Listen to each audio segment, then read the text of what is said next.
Good morning, everybody. AJ Petiti, it's always a pleasure. All right, so we're out here in the Fox 8 front yard. We planted the garden a couple weeks back, but now we're getting into the time of year where everyone wants to get into their flower beds, and maybe they got the mulch down. Adding roses is a beautiful, I don't want to say an accessory, because it could be the focal point of your new garden, your new flower bed.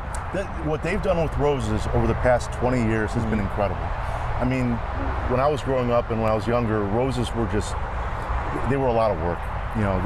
That's all it was just a lot of work. And they bred them to be so strong and durable, disease resistant, that it's really just a pleasure. It's like having a shrub there, but a really beautiful shrub. And so we've got all kinds of different kinds of roses that we go around.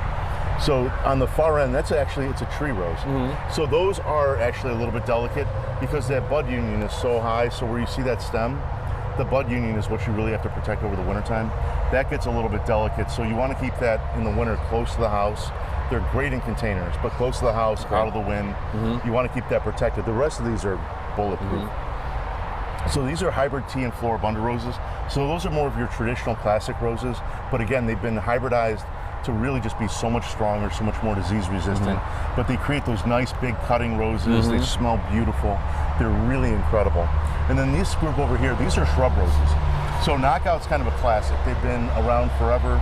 They were one of the first roses to really get that really durability and the flower power. So those are incredible. But these True Bloom series of roses, they have that shrub rose characteristic, but the flowers are more like a floribunda, where it's a bigger bloom, as you can see. Right. But they're really fragrant. So it's got a beautiful smell to them as you go through. These two roses over here, you can kind of see they're a little bit lankier. These are actually climbing roses. Okay. So these are great over a trellis, on an arbor. If you don't have something for them to grow up, they're going to get kind of a little wild, but they're still beautiful. They bloom nonstop all summer long, and they're just absolutely gorgeous as you go through and look at them. And then these guys, these are actually ground cover roses. Yeah, so we were talking about this earlier. Yeah, I love these roses. These are so cool. You can see how many buds they get and how many flowers. So they'll get about 24 inches high or so, but when they start blooming and they start setting bud, I mean, it is just a carpet of flowers as you're going through. So when you're talking about roses and rose care, you really just want to focus on, they just need to be fed. So make sure that you're feeding them in the ground. Osmocote's wonderful, Rose Tone's wonderful as you're going to plant them. And then if you do start to see issues, if you see some leaves yellowing, you start to see some brown spot, especially if it gets hot and humid, you can still see that. This insect mite and disease control from Bayer and then Bonide's Rose Shield are both, they take care of all the diseases and all the insects. And you could actually use that on pretty much anything out there.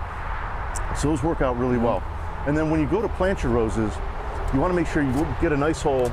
In Northeast Ohio, we have a lot of clay. And so you want to plant your roses, and actually really any plant, about 3/4 as deep as the pot. So when you go to take it out, this is a mini rose. So these are beautiful in containers and also in the ground. They're just beautiful little accent pieces. On top, this is just rice hull. As we're going through there. So just set that back in. You want to mix in about 50% planting mix and 50% earth out of the hole. So just mix that together and then backfill it in. So that actually, it'll create a nice way for the roots to get out and expand, especially if you do have a lot of clay. That'll get right out there. And then go ahead. You want to mix in just a little bit of biotone as you go through, and this actually helps the roots establish. So you can go ahead, put that over there, and then just top dress. Make sure you don't get any deeper. Don't suffocate it on top. And you'll be in great shape. Good stuff, AJ. It's always a pleasure. Thanks so much.